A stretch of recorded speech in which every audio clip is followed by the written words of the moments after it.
Good morning, everybody. My apologies for being late this morning. I had a medical appointment early in Virginia, and letting law enforcement know I did not speed to get back here, so I did not break the law. With that, we'll call for approval of the agenda. We have one addition. We'd like to add. I'm sorry, you didn't do roll call? No, we didn't. Okay, let's do roll call.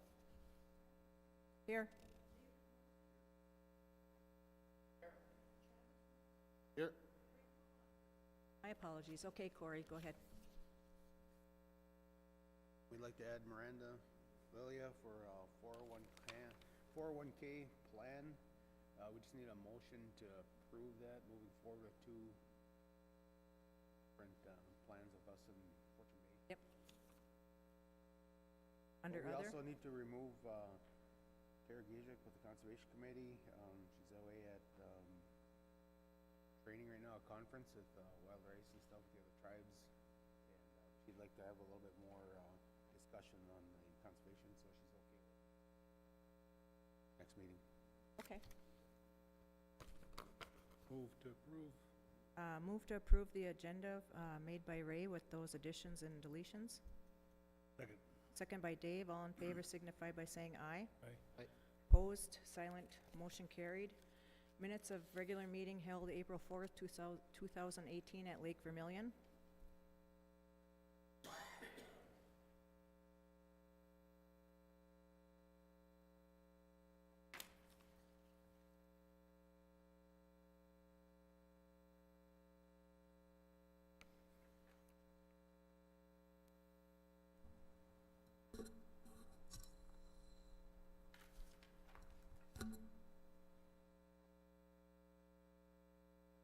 There's no corrections or additions to the minutes or deletions. I'll call for a motion to approve the April 4th, 2018 meeting minutes.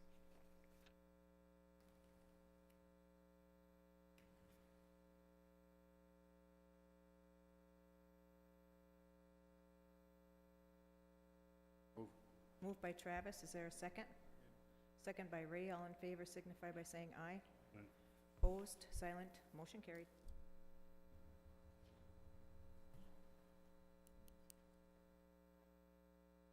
Okay, first we have introduction of new staff. Good morning. I'd like to introduce Nett. She is our homeless program coordinator. Oh, Nett Larson is her last name. Thank you, Donna. Aboard. Thank you. Welcome.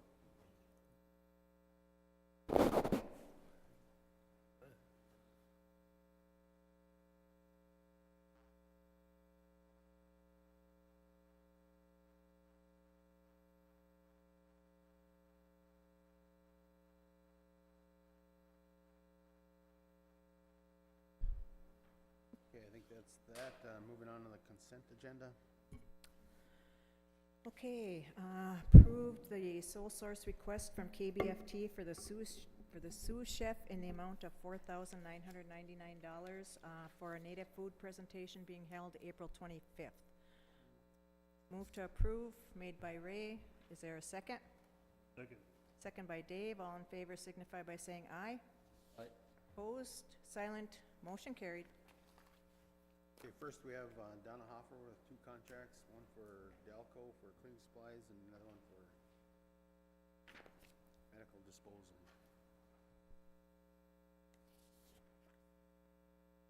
Good morning, Donna.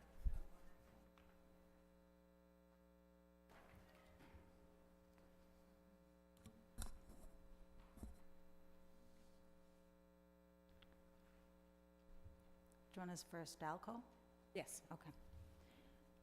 We're gonna, at Vermilion Clinic, we're going to switch from Hilliard to Dalco. So this would be the agreement, or the contract in front of you. Mark Anderson did review it. It is a less expensive contract, and we are just coordinating it with Fortune Bay and the other government programs over there, along with the Y store. I really like the idea of coordinating other entities that are utilizing this service to hopefully streamline things better. Yeah. It's a really good idea. And you said Mark reviewed it, Donna? Yes. Okay. Yes, he did on March 30th. There's no questions or comments. I'll call for a motion to approve the contract with Dalco for cleaning supplies for Vermilion Clinic.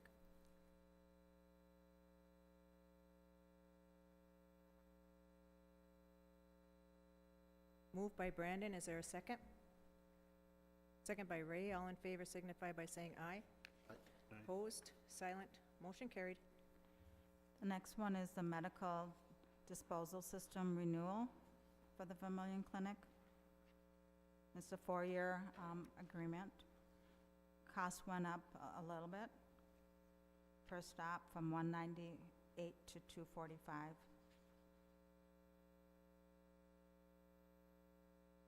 This is for the hazardous and medical waste from the Vermilion Clinic and Nett Yes. Lake, or just Vermilion? Just Vermilion. Okay.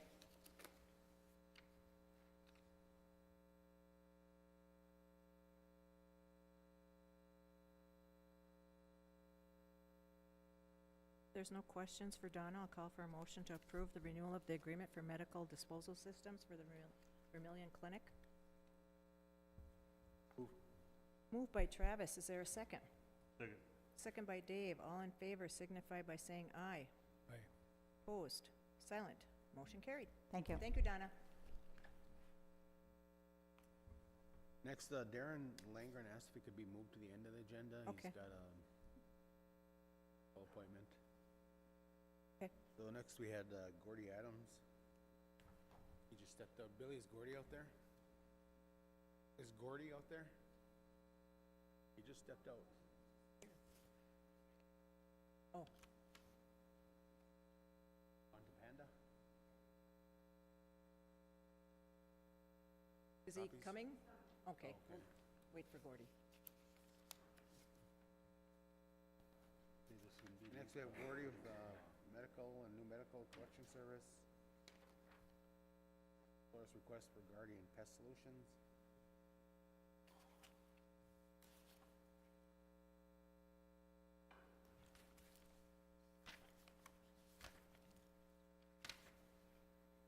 See right here. No, I'll pass this over here. Two different.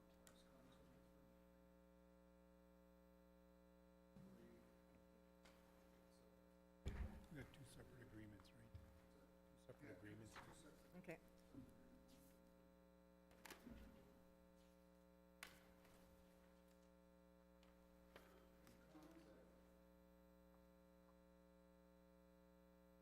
Good morning. Good morning, Council. I have with me Mr. Aaron Benelli from Range Credit Bureau, who is going to be doing the collection services for the Tribal Council in regards to the stagnant accounts that are pretty much considered uncollectible from our standpoint of view, namely from housing, water and sanitation, and I think there's a few medical ones also as well. Might be a couple leasing ones, or but these are the accounts that are, like I said, are pretty much non-collectible or non-enforceable through our means of trying to collect through letters and whatever. So this, by signing this contract, what we're agreeing to here is to allow Range Credit Bureau to go after the individuals that do owe, like I said, the departments that I just mentioned, in which they will finally be held accountable for the amount of monies that are owed to these programs.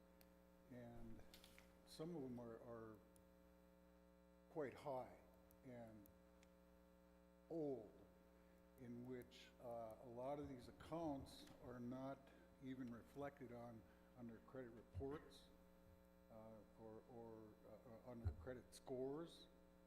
And to me, I thought that was quite a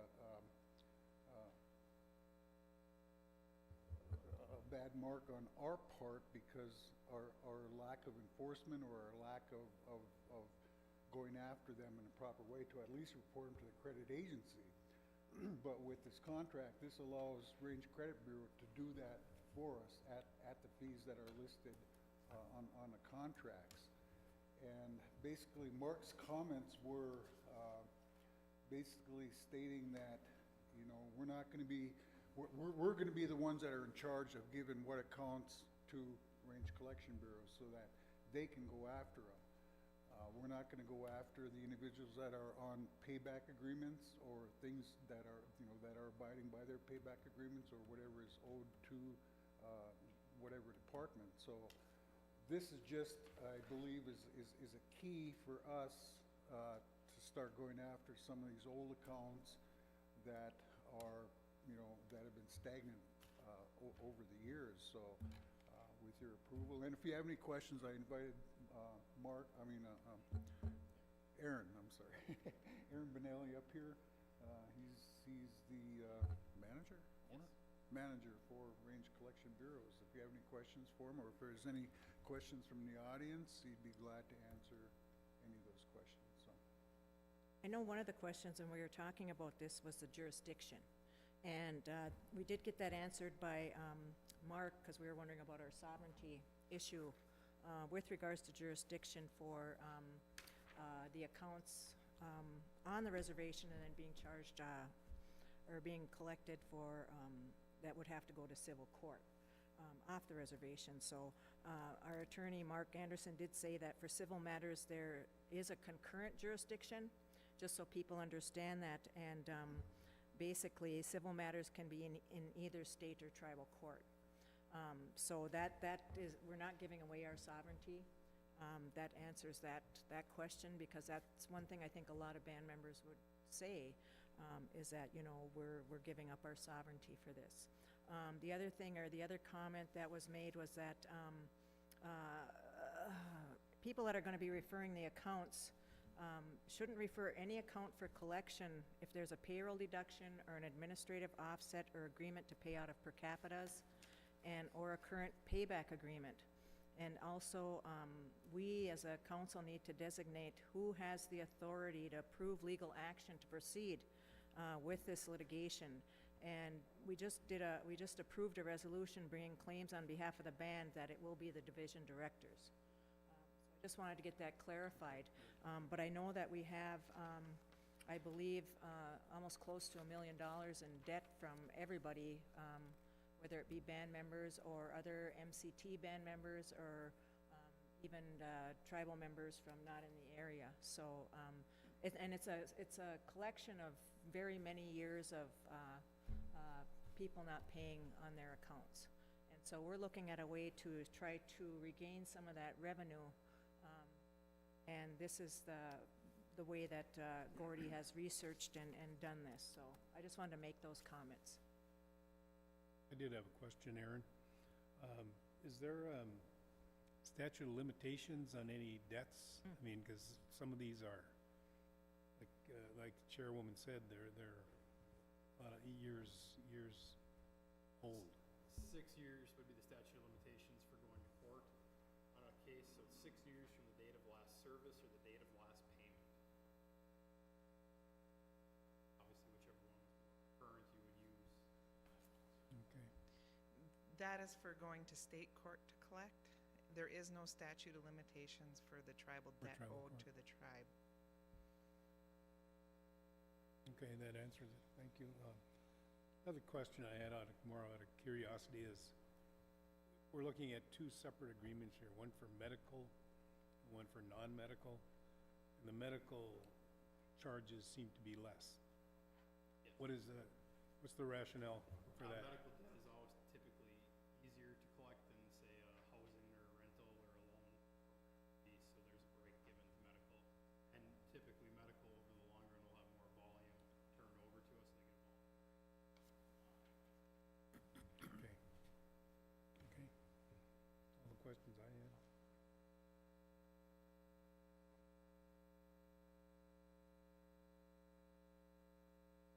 and I guess for the members of the audience and for our internet audience also as well, the way this will work is that, and correct me if I'm wrong, Aaron, and is is that once we submit to Range Credit Bureau, these accounts will, the account holders will be notified one way or the other, either via skip tracing or, through their last known addresses, phone numbers, cell phone numbers, or whatever, but they're gonna be contacted by Range Credit Bureau one way or the other, and my understanding is that after 3 months, it goes on a credit report?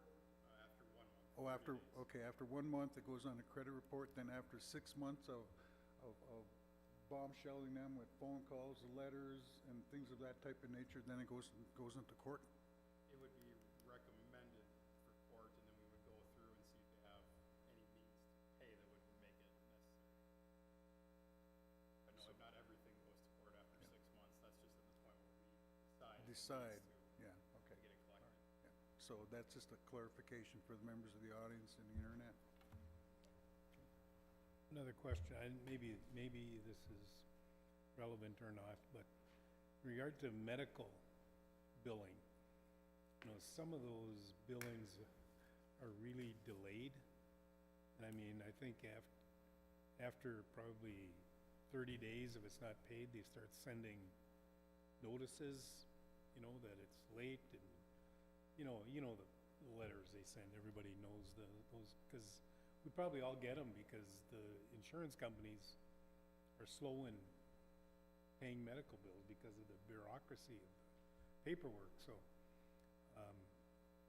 is that taken into consideration? I mean, after 6 months, do you start that process when sometimes it's taking 8 or 9 months or That would be longer? 6 months in our office, not in your office. I'm sure they're not turning them over for at least 100 or 180 days would be my guess. Oh, okay.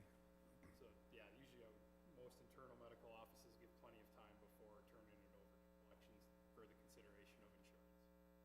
Okay. 6 months would be after it's been most likely in your facility for 90, 120, 180 days, most likely. And then it's turned over to you? Correct. And then you try for 6 months? That's a general term. We could recommend legal action after a month, or it could be even longer than that, depending on their situation. But yeah, the 6 months would be time frame in our office, and so you're looking at probably almost a year on an account once it's Right. turned over to us before we would even recommend that. So by then, hopefully, all insurance issues have been resolved. Yeah.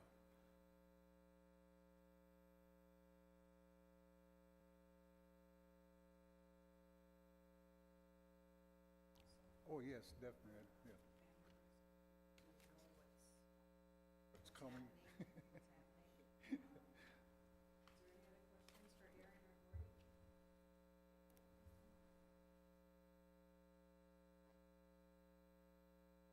Pieces of information for the medical account, they will have to set up their policy of when they'll have to develop policy of when they'll turn them over to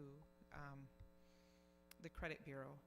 But the people for the medical that they're billing is for non-band members or non-natives that use the clinic.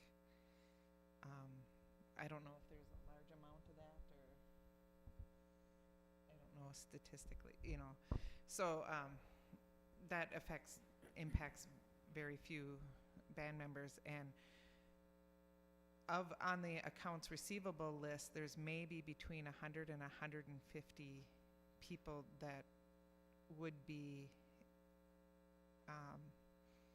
in this status that would be eventually, we have to come up with a methodology of how we're going to turn it over and work on it. So there isn't, there's not like every single person is going to be like taken. So it's a small segment of the band population.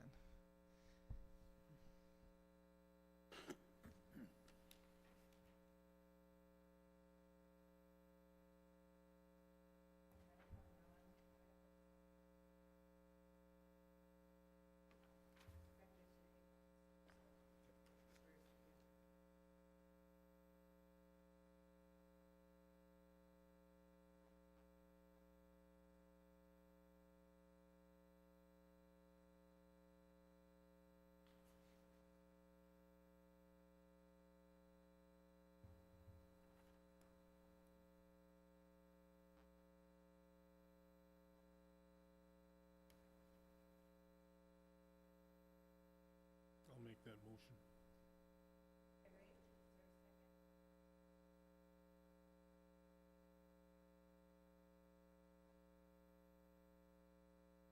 Second. Aye.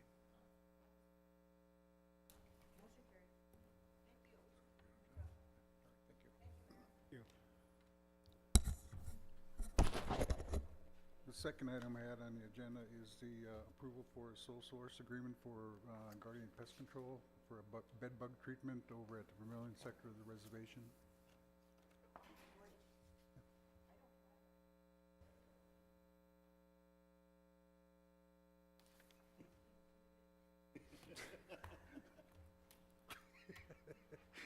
I submitted it.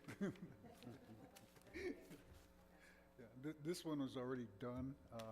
Accounting notified me that I needed approval from the tribal council for that treatment. That treatment was already performed, and hopefully that will be the last treatment from that company, because we are expecting any day now our heat package from the approval from last time. That sole source request, That's correct, yes.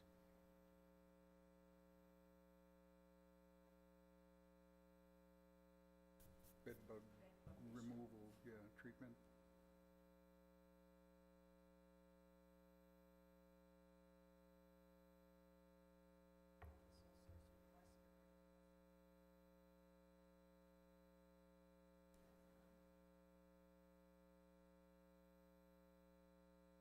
Yeah, didn't we at the last meeting purchase, Yeah, you Peter, to do approved that? the purchase for it, and after the approval was done, we submitted a purchase order and a check request, and we have not yet, as of today, and we're expecting it any day now, that heat package.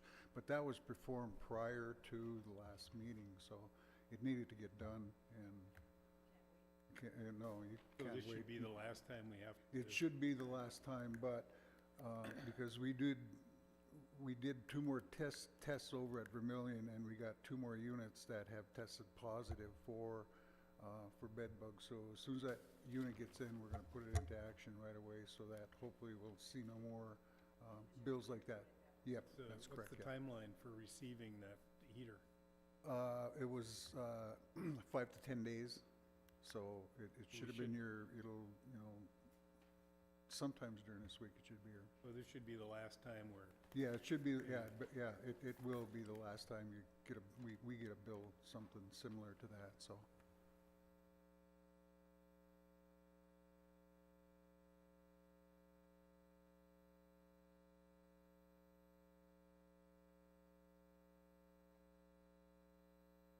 move. Second. Aye. Thank you, Council. Thanks, Gordy. Next, we have Panda with a special project grant for KP. Good morning.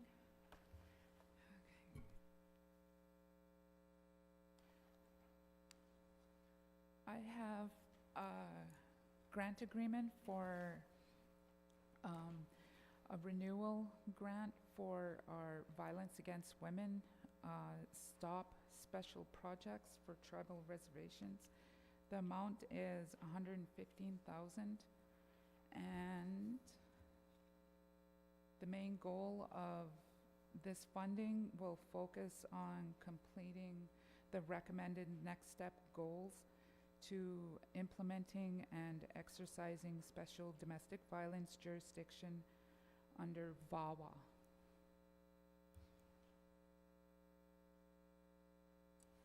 And it's a 2-year grant.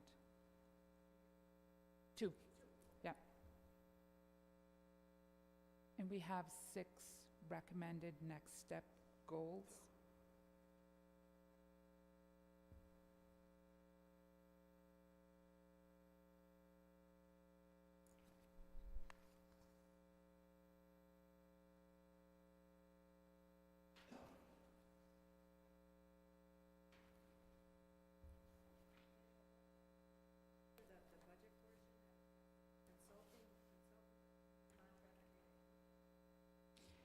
Yes, that is part of the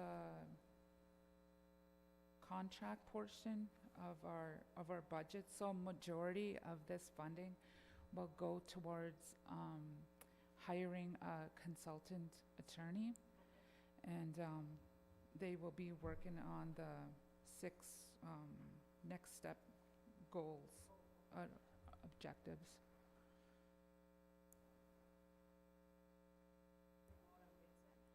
Yes.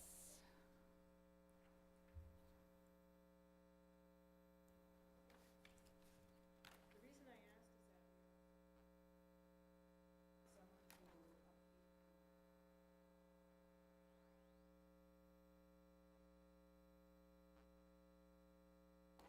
Mhm. might be able to cover, if that's possible. Good.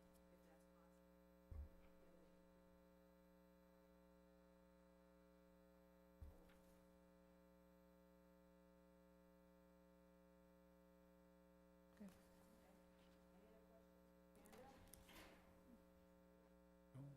questions? Amanda? No. Call for motion to approve the Bois stop special projects for reservations grant. Move. Moved by Ray, is there a second? Second. Second by Dave. Aye. Opposed, motion carried. Good job, Panda. Thank you. And, Keep up the good work. next we have Andy with, Board Construction Manager, the Courts Project.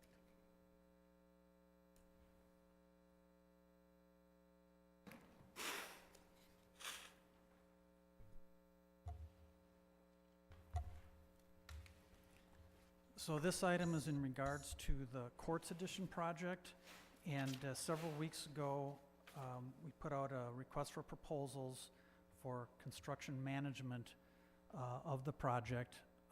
Last week, we received 2 proposals from MB Customs Development and Gardner Builders. Both, very good proposals. Reviewed these earlier this week with members of the council. Corey and Don Benner was also present at that. And we went through those and looked at the rating criteria and ranked the proposals according to the criteria that was published in the RFP. And based on that, MB Customs Development was determined to have the better proposal. And so the recommendation would be to award a construction management at risk contract, which is a specific form of contract, to MB Customs Development.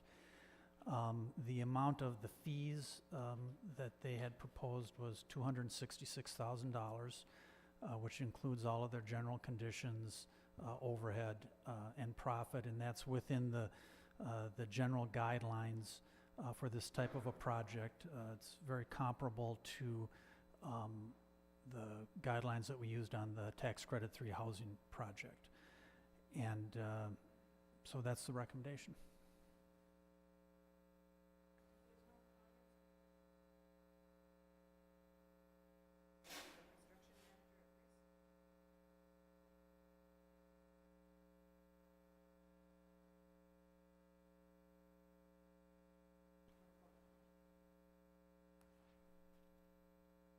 Move.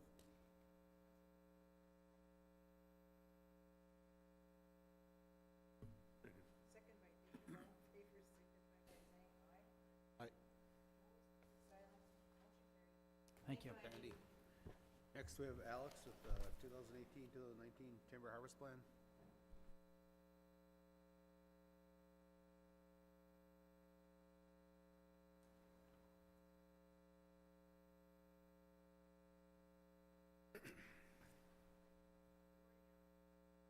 Morning.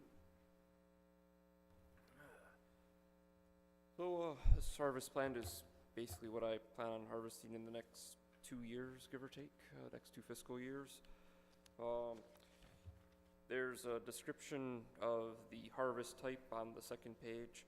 and a map that should have, has all the harvests on the table with the exception of the one that's in Vermilion, which I have brought some maps if that is of particular interest to the location of that one. The location is still in the location column as far as section range township. So, but yeah, most of the timber sales are either aspen cuts. There's quite a few pine thinnings also, as some of the pine plantations that were planted around 50 to 60 years ago are reaching above what is optimal for red pine growth in terms of stocking. So there's also a few black spruce whose rotation cuts.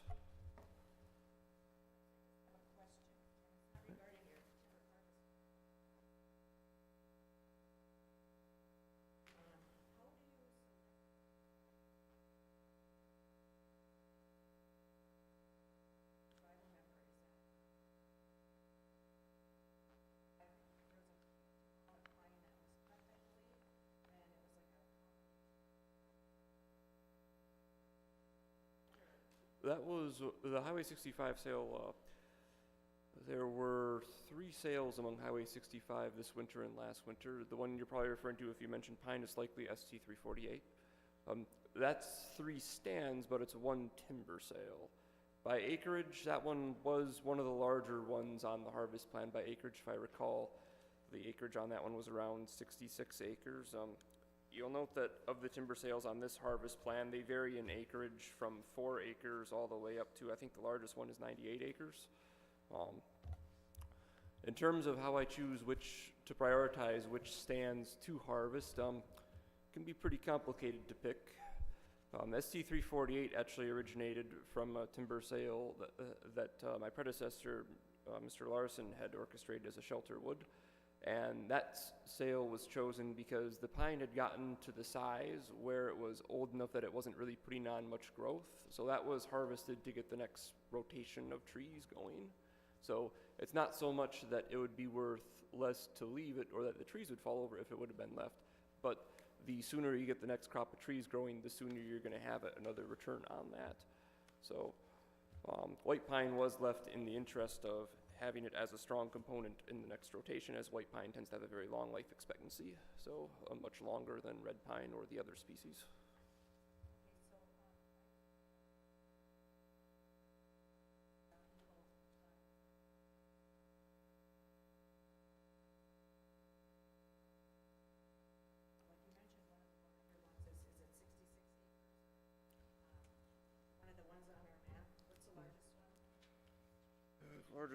Largest individual on the sale on this map is ST 340. However, I do note that there are 3 sales that are adjacent to each other. They're separate sales because they're allotment timber sales, but put together they would be a little bit larger than ST 340. Put together they would be 110 acres. So yeah, and I try not to orchestrate timber sales to be more than 200 acres at a time, because 200 acres, particularly if it's in the shape of like a block square or a circle, they tend to be more of an obstacle to wildlife. Whereas sales like ST 348, the acreage was a little bit high, but because it was long and thin, that tends to be less of an obstacle for wildlife to cross. So, for instance, ST 348, it was fairly old growth pine. There is still old growth pine in the relative vicinity for wildlife that requires that cover type to use on the south side of the highway as well as directly to the west. So I don't plan on harvesting, or at least not taking large volumes out of that pine for a while. One of the timber sales on this harvest plan is directly south near that. However, it is a thinning, not a shelter wood. So there would be approximately 100 basal area of residual density there. Yes, I have a couple of questions and a comment. First of all, is this timber plan or any timber harvest plan ever gone out for public comment for the public's input into these types of plans? And I guess the reason I say that is as a band member, I'm an avid hunter.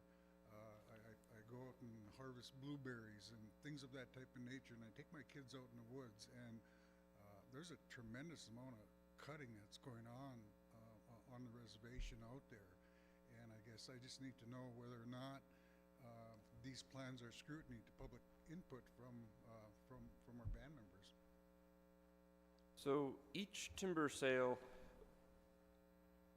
if it is desired by the tribal council, I could make the harvest plan available for public comment. However, each timber sale individually is available for public comment for a period of 30 days as per the environmental impact assessment requirements required by NEPA.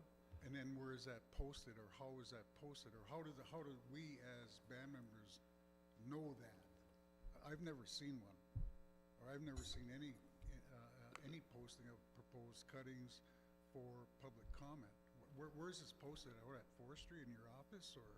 It is posted at forestry. It is also posted at the RTC here, and it is also posted at the Bureau of Indian Affairs office. I'm not sure exactly which posting method would be optimal.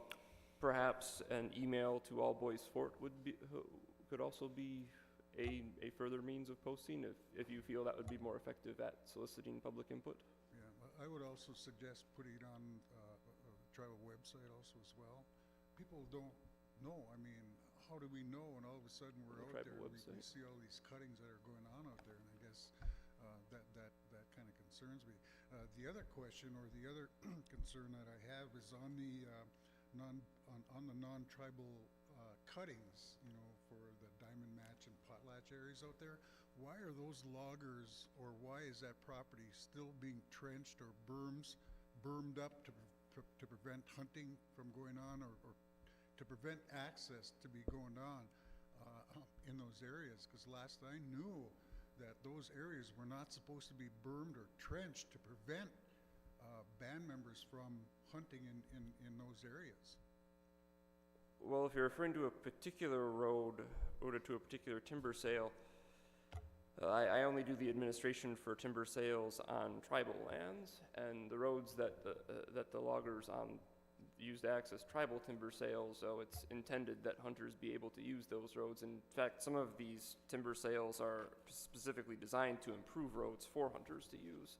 But in terms of what goes on lands that are not tribal, about the most I can do to that is contact the company, but I don't manage those lands because the tribe doesn't own them. So although revenue from these timber sales, I am hoping will be used to purchase back some land.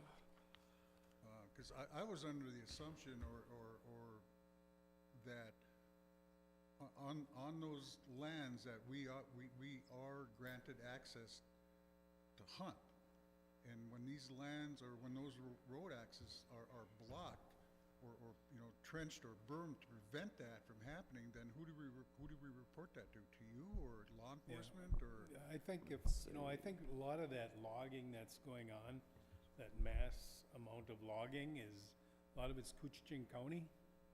And Couchiching County or Potlatch? Yeah, Couchiching County or Potlatch.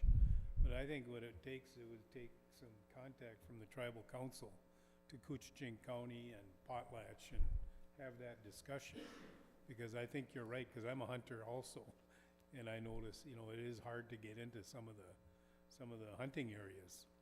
So I think it's a very good point that we should definitely follow up on.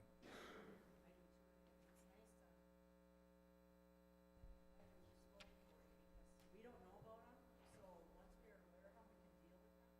So we will get in touch with.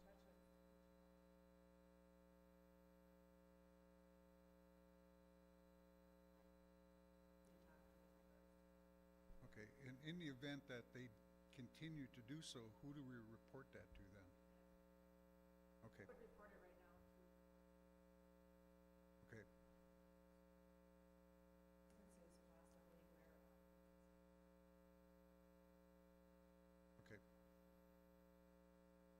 All right, thank you very much, I appreciate it. And take pictures, yeah, maybe to that aspect too. Please do take pictures. Forestry can retain records of reportings of Vermilion if so desired to. Alex, do you guys still meet? It's Corey here, right here. Anyway, do you guys still meet with the foresters, like from Potlatch and the other Couch County? We do sometimes attend the same meetings at locations, just in general workshops that the Bureau of Indian Affairs will sometimes host. There's not really any particular special meeting. They do inform me of what winter timber sales they plan on accessing each winter, or at least I've organized it such that they will be sending me messages in December as to what they plan on harvesting for a given winter. We used to invite them to the forestry office on the reservation and just sit down and discuss, what are their plans, what are our plans, what are Cooch County, what are Potlatch, what are Boise, what are their, and so any of the foresters that are working or setting up sales on a reservation, so we kind of know, because like you said, a lot of times you catch the complaints because everybody thinks the cuttings are yours, but they're not, or Bois Forte's, but they're actually other landowners. But anyway, we used to do that, and I'm just wondering if we still do that. Is that still annual? It was always done annually, whether it was done in the fall or... Forestry does not do that to my knowledge. So, we don't. I was unaware that that was a tradition, so... Yeah. But that is something that I could attempt to reinstate. I think too with a lot of, and I'm not sure about the forestry department or even Cooch County or Potlatch, but I'm sure there's turnover, staff turnover. So I think that it'd be a good idea if we did an invite to them to have them come to our forestry, and then let's sit down and discuss it and get it started over again. That would be beneficial for us all. Okay. Yeah, I'll initiate that because Potlatch and if I recall the land ownership data layer statistics, Potlatch and county tax forfeited are fairly large areas of the reservation in terms of ownership classification. Okay. And Alex, just one other thing. I know when you started out, you said something about Vermilion. I didn't really get what you said, so, and if there is a map, I'd like to see. Yes, one of the timber sales isn't on, well, it's not shaded on this map. The location is still given via section township range, but because it's in Vermilion, it wouldn't fit on that other map. I do have maps for where it is. So, pass these around. So, and this is a timber sale. Basically what I'd like to do here is you have an area that has a lot of blown down, particularly dead balsam fir due to a budworm outbreak that presents a fuel hazard. And what I would like to do is I would like to cut the aspen out, remove the fuel, and I would like to do a mixed hardwood planting there, because hardwoods, the nice thing about hardwoods is you don't have to harvest them for them to regenerate under themselves, particularly the shade tolerant ones, so this area wouldn't need another timber harvest if the hardwoods were successfully established. Depending on how the hydrology of the site works, the site may also be suitable for sugar maple and could serve as a tapping area in about 50 years. Have you run this by Tipo? This timber sale will be run by Tipo, and I do plan on going over it fairly extensively with Tipo, actually, as this site is fairly near, as they have mentioned that this site has potential for resources on it that could be damaged. Well, the one thing I'm going to mention is there's lots of burial sites within this area, and there's a lot of Hey, that's a there's grave a lot of site issues area. there. So I would be very careful with that, even moving forward with that site. Yeah, that area we did, actually it was, I think I called you with the concern that was brought to me by the community, that it's a fire danger. Because all the windfalls in there and the dried timber. And, but Kathy and I were just talking about, and Corey just mentioned it, we have to be cautious about the grave site in there. Yes, prior to the site being operated on, I plan on pretty much flagging every single one. So I suspect the process of marking it, I expect to spend 3 weeks on marking it, which is usually a timber sale takes about 2 days for me to mark. So I do plan on giving very special attention to this one, and it will be done during a time of the year where they're easier to see. So there are a few other incentives that I plan on providing the logger. You'll note that the Bois Forte timber sale policy and procedures require that all the tribal timber sales, which should be tribal, be advertised to tribal loggers before open market loggers. This timber sale, I plan on setting the stumpage rate so that it will be likely picked up by a tribal logger who is perhaps more familiar with the area. Yeah. So, and even if this one doesn't sell in the tribal market, I may still choose not to ever send it to open market just because of the greater risk involved. So, I do plan on taking precautions, and I'm hoping to get the precautions addressed with the TIPO officer prior to even initiating the public comment period. So, Very good. Thank you. Questions for Alex? We grilled him quite a bit there. Resolution for the 2000 harvest plan. We have a motion to approve. Move. Moved by Ray, is there a second? Second. Second by Dave. Aye. Good job, Alex.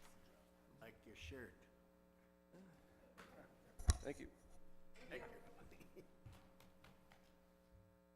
Okay, next we have Barb with a lease cancellation, a new residential lease.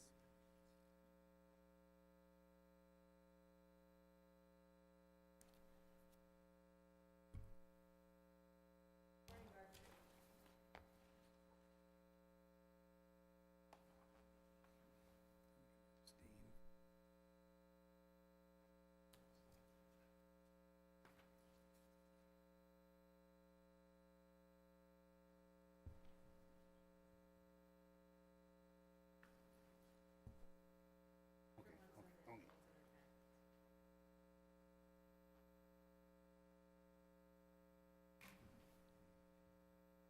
morning, Barb.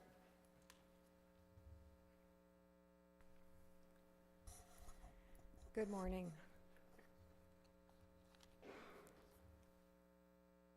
Okay, what I just handed out is a revised version of the resolution.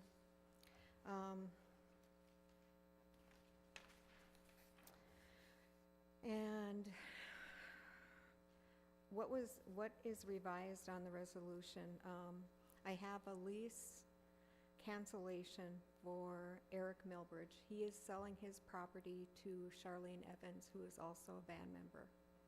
And what he wanted was the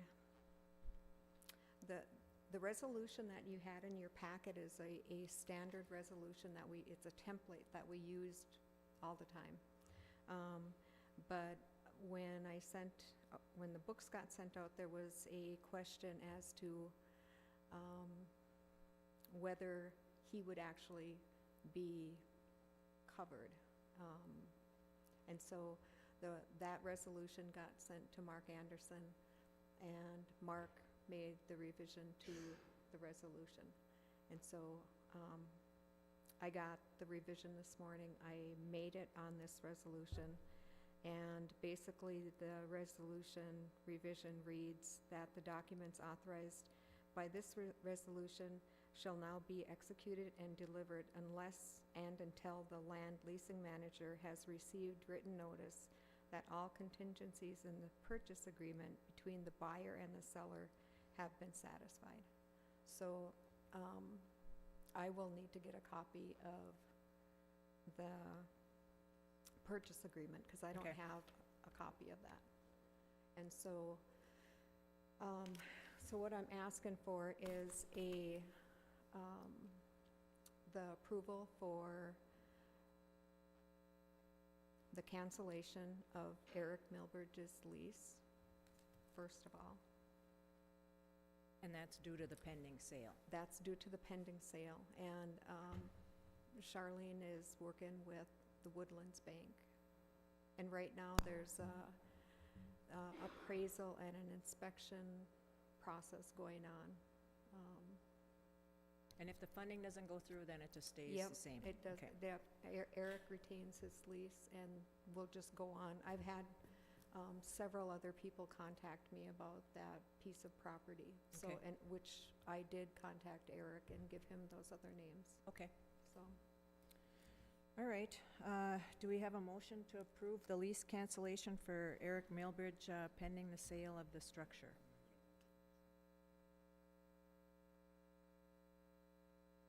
Motion. Moved by Dave, is there a second? Second. Second by Trav, all in favor signify by saying aye. Opposed? Silent? Motion carried. Yes. New residential lease for Charlene Evans, pending the purchase agreement. Right, pending her Approval. financing, yeah, the approval of her financing. Moved by Travis, is there a second by Dave? All in favor signify by saying aye. Opposed? Silent? Motion carried. Thank you, Barb, good job. Thank you. You guys want to take Darren first or Kim? Darren. Darren. Sorry, Kim.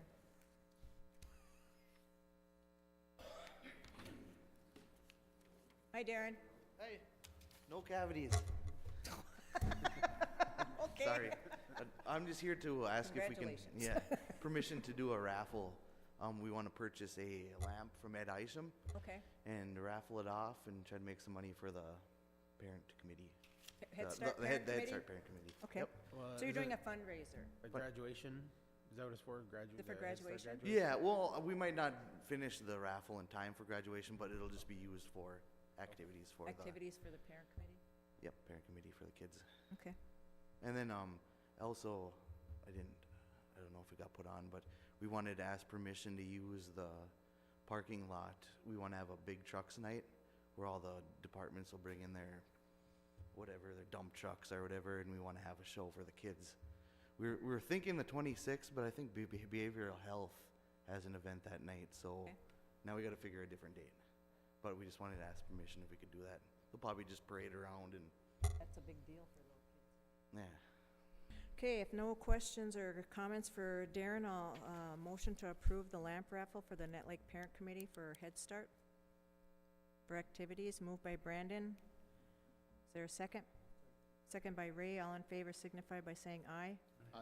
Opposed? Silent? Motion carried. I don't think we need a motion to use the... No. I told Louise that that'd be Okay. fine. We Oh. just let the transit know so they can move their buses to the far end, so. Okay. Okay. They have the big trucks. All right, thank you. Kids will love it. Thank you. Yeah, thank you. Okay, next we have Kim. Change of service.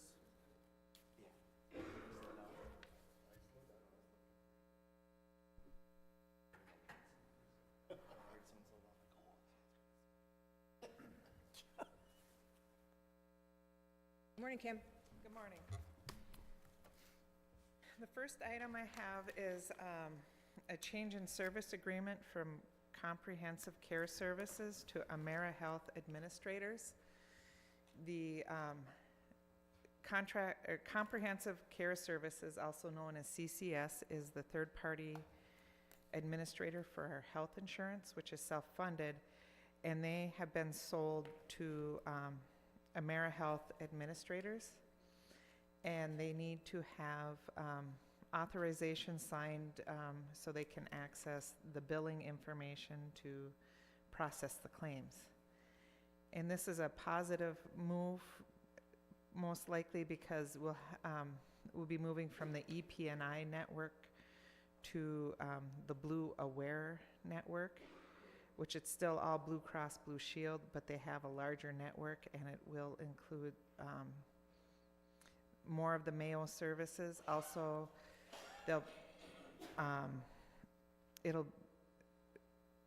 people will be in network when they're out of state and have a medical claim. So in the long run, it'll probably save us money. Because a lot of those services were out of network. Yep, And and it out of cost network, us- the insurance pays. And it Or paid- it'll probably, it'll, you get better rates, first Yep. of all, the agreed upon rates, and then also save the people who are on our health insurance money, because if you were on the out-of-network, you would have to pay more personally, or the Purchase Referred Care Program would have to pay more. And then it works better out of state than CCS does, so Yep. if you take a vacation or whatever and something Mhm. happens, you'll have better coverage? Yep. Okay. And this will go into effect the next fiscal year, which is October 1st or January 1st? No, the first part is that the CCS staff becomes AmeriHealth administrators as of May 1st. Oh, okay. So to continue moving on with our health insurance processing, they need this contract signed. The network part of it is like around, I think is October 1. Okay. I think you'll probably hear staff saying, are we going to get new cards? Yes, we are going to get new cards. I've already informed health of it. Okay, We had a billing meeting yesterday, and I let Okay. them know, so they know it's coming. So everybody will be getting new cards, so good. eventually, it'll be in the fall. Okay. Mhm. Other questions for Kim on the change of service agreement from CCS to AmeriHealth administrators? If not, I'll call for a motion to approve the change. Moved by Travis. Is there a second? Second by Dave. All in favor signify by saying aye. Opposed, silent. Motion carried. Okay. And the second one is a correction to the MetLife contract. When we changed to MetLife for like our life insurance at the beginning of this calendar year. And when they set the contract up, they set ours and the enterprises up as one contract, and it needs to be two contracts. So Separate? okay. This is all it's doing is splitting the contract. Just a formality of Yep. whatever. Move to approve the correction on MetLife contract but made by Ray. Second by Dave. All in favor signify by saying aye. Opposed, silent. Motion carried. Thank you, Kim. Good job. Okay, last we have Miranda with the 401K plan, a motion to approve.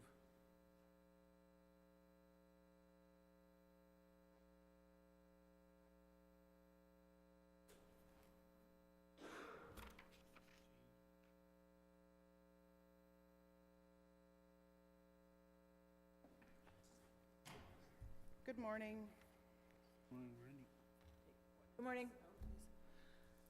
So what I'm presenting is on behalf of the investment committee meeting. Excuse me. The council had previously approved us to move our record keeper for our 401K from Voya to Mass Mutual. And so we were doing that, and now we are going to move. The original plan was one contract, so the reservation, enterprises, and the commercial businesses would all be one contract with Mass Mutual. We've since split the TPA. Our third-party administrator is Brian Marker. Fortune Bay and the enterprises and the commercial businesses will be using Mass Mutual as their TPA. And so now it's no longer one contract, it'll be two contracts, and we need the RTC's approval to go forward with this. And once we get the contracts back from Mass Mutual with the two contracts, we will be bringing that forward for a resolution, but we need approval to go with two contracts because you originally gave us approval for one.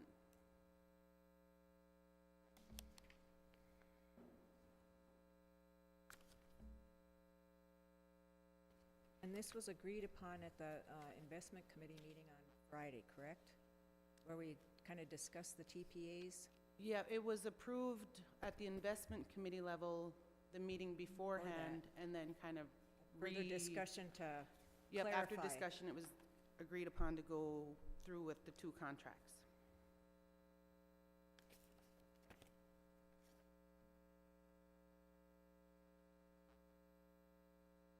Any questions, Ray? Dave? Trav? If not, I'll call for a motion to approve the moving forward with two contracts for TPA. Am I correct, Miranda, in saying it that way, or just going with two contracts for the 401K? With differing TPAs, two With different- contracts with Two different contracts with TPAs. different TPAs for the 401Ks. Between Fortune Bay and the tribal government. Yep. Okay. Do we have a motion? Moved by Dave. Is there a second? Second by Ray. All in favor signify by saying aye. Opposed, silent, motion carried. Good Thank you. job. Thank you. Thank you. It's on the agenda. Call for a motion to adjourn. Moved by Travis. Is there a second? Second by Dave. All in favor signify by saying aye. Opposed, silent, motion carried. Thank you, everybody. Enjoy the nice